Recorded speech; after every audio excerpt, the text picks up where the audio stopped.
palavra ao senador Hélio José, por 10 minutos.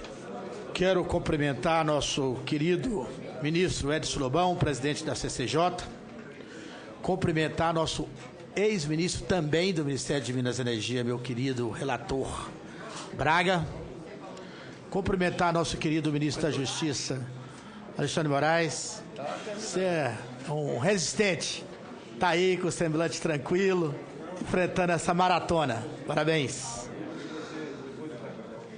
Doutor Alexandre de Moraes, bacharel em Direito pela USP, Largo de São Francisco, doutor em Direito em 2000, professor da USP, da Mackenzie, da Escola Superior do Ministério Público, da Escola Paulista da Magistratura em Direito Constitucional, Direito Administrativo e Direitos Humanos. Repetir isso, só para que todo mundo, depois de tanto tempo, possa saber as qualificações tão importantes para poder assumir o posto ao qual está sendo pretendido. O senhor tem uma larga experiência acadêmica e profissional, como ministro da Justiça e secretário de Segurança, com atuação muito forte relacionada a temas com a prestação dos direitos fundamentais, funcionamento das instituições democráticas e combate à corrupção, o que é fundamental para o momento que passamos no Brasil. Pergunto, nobre senhor Alexandre de Moraes, o senhor, como ministro do STF, com relação aos assuntos que envolvem a defesa da família e da vida, porque eu estou aqui no Senado e tenho como minha meta principal defender a família, sempre, e a vida, porque sem a família nós não vamos para lugar nenhum. Como o senhor pretende encaminhar e debater esses assuntos, tendo em vista que os assuntos, que esses assuntos são muito caros para a sociedade brasileira? Com relação aos direitos sociais, com a moradia, como o direito à moradia e também ao direito ao tratamento adequado dado aos presos, aos custodiados, a questão do crime de abuso de autoridade, o respeito das garantias individuais, no devido processo legal, como o senhor encarará essas questões? Mudando de assunto, Brasília é uma cidade nova, nobre ministro, que nós temos aqui cerca de 4,5 milhões de habitantes, envolvendo Brasília e o entorno. Temos uma séria dificuldade com relação à questão fundiária. Nós temos mais de 1,5 milhão de habitantes de Brasília que vivem na insegurança com relação à questão fundiária. São pessoas que moram anos a anos, mas ainda não têm seu terreno de posse legal e que precisa ser resolvido. O Palácio do Planalto enviou a esta casa a medida provisória 759/2016, publicada no dia 22 de dezembro de 2016, com a finalidade, dentre outras, de viabilizar a regularização fundiária urbana e rural em todo o território nacional. Um dos motivos que levaram o governo federal a adiar, a editar a mencionada medida provisória é a intenção de ampliar o catálogo das ações governamentais orientadas a garantir aos cidadãos segurança de moradia, além de condições mínimas para que possa viver com dignidade, sendo que a referida iniciativa ultrapassa os aspectos meramente jurídicos da titulação daqueles que irregularmente detêm imóveis públicos ou possuem imóveis privados, e assim contempla medidas urbanísticas, ambientais e sociais que visam a regularização dos núcleos urbanos informais, Instituto Jurídico Novo, em verdadeiro esforço de reurbanização do país. É de conhecimento geral que tal norma está em pleno vigor, porque foi editada a medida provisória, e que se aplica ao Distrito Federal.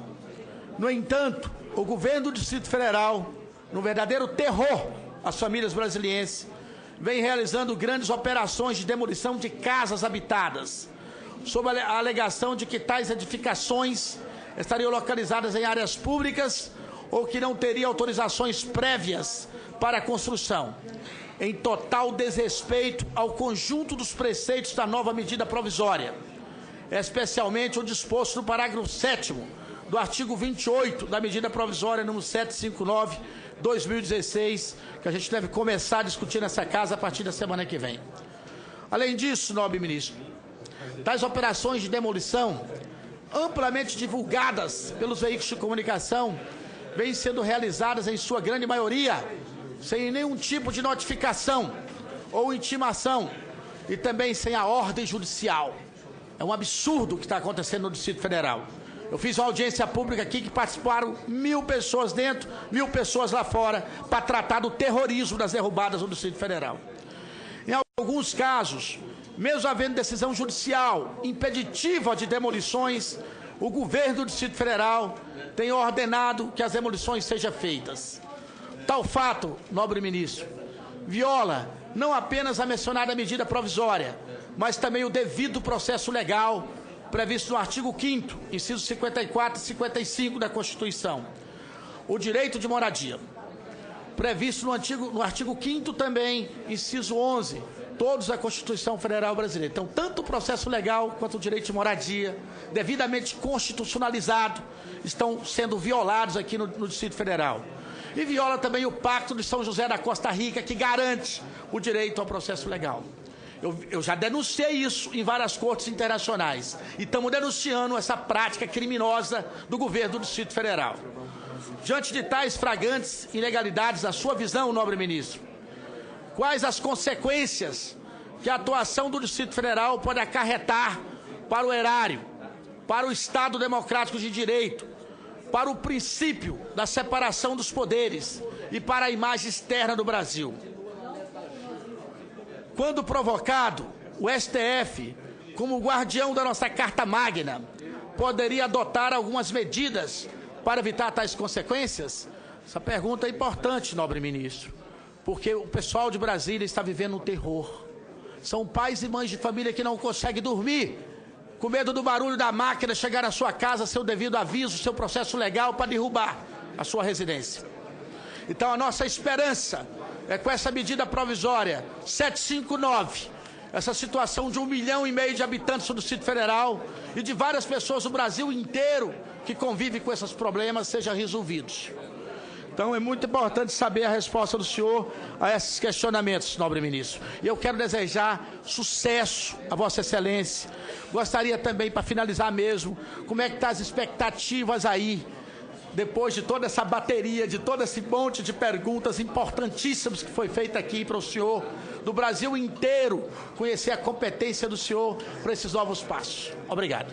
Com a palavra sobre isso, Alexandre de Moraes. Eu agradeço as colocações e as questões encaminhadas pelo senador Hélio José. Obviamente, tanto em relação ao direito à vida, quanto em relação aos direitos decorrentes da defesa da família, ambos previstos na Constituição. A vida no artigo 5º e, pela primeira vez, a Constituição, a partir do artigo 226, prevê a proteção à família. Então, tem proteção constitucional e, obviamente, toda preocupação de proteção, até porque o brasileiro, a família, a base da sociedade brasileira, e merece toda a proteção. Em relação, caro senador Hélio José, à medida provisória 759, a regularização fundiária é uma das questões no Brasil todo mais importantes que há. Eu tive a oportunidade, principalmente no Pontal do Paranapanema, quando o secretário de Justiça de São Paulo, nós utilizávamos as áreas devolutas para a questão de reforma agrária e, na sequência, a regularização fundiária, porque consagra dois importantes direitos. Um que, à época, não era um direito previsto no artigo 7º, depois foi previsto o direito à moradia, e consagra o direito de propriedade. A pessoa quer ter a moradia, quer ter a propriedade da sua moradia. As pessoas choravam quando recebeu o título, realmente, da regularização fundiária. É algo que dá dignidade à pessoa. Isso está dentro do princípio da dignidade da pessoa humana e deve ser implantado.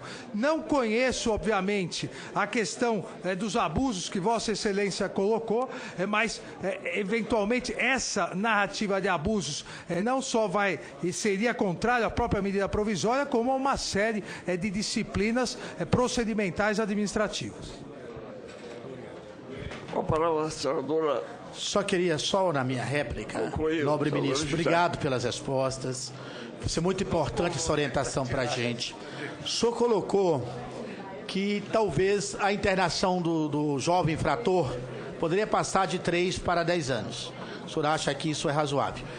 A minha preocupação com relação a esta questão é o atual estado dos nossos albergues, as nossas áreas de acolhimento desse menor infrator. Realmente é um problema muito sério para o nosso país e para a sociedade em geral, esta questão.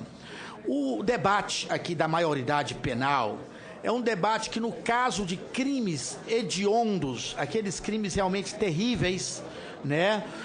A gente vê aqui que aponta, na maioria dos senadores, pelo menos que eu tenho visto, para redução para 16 nesses casos específicos, tá certo?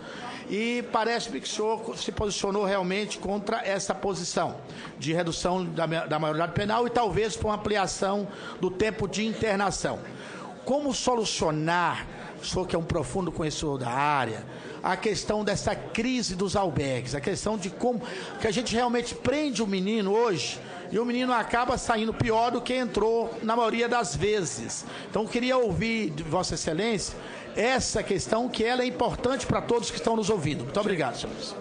Senador José, a ampliação que eu defendo desde 2005, somente para os atos infracionais correspondentes aos crimes hediondos.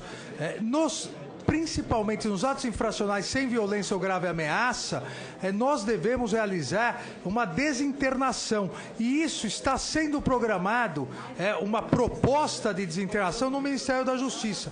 Eu pego o exemplo do estado de São Paulo, que me é mais próximo. Lá em São Paulo nós temos quase 11.500 internos, sendo que mais de 30% são por tráfico privilegiado de drogas. Obviamente, não há necessidade de estarem lá se nós tivermos uma desinternação, uma liberdade assistida que dê um curso profissionalizante, acompanhe na escola. Cada menor internado, cada adolescente internado custa no estado de São Paulo R$12.000. Nós podemos, com muito menos dinheiro, garantir um futuro muito melhor para esse adolescente.